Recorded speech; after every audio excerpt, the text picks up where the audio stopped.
Changing your email address on Etsy is a straightforward process, and this guide will walk you through each step. Begin by visiting the official Etsy website and logging into your account. Once logged in, click on your profile icon located at the upper right-hand corner of the screen.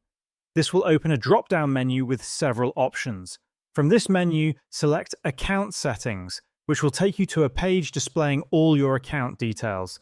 Scroll down until you see your current email address linked to your Etsy account. To update it, enter your new email address in the first box and re-enter it in the second box for confirmation.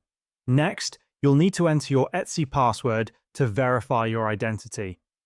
Once you've filled in all the required fields, click on the Change Email button.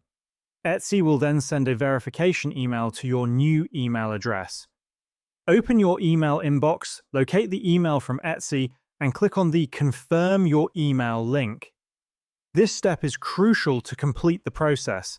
Once confirmed, your email address will be successfully updated, and all future communications from Etsy will be sent to your new email.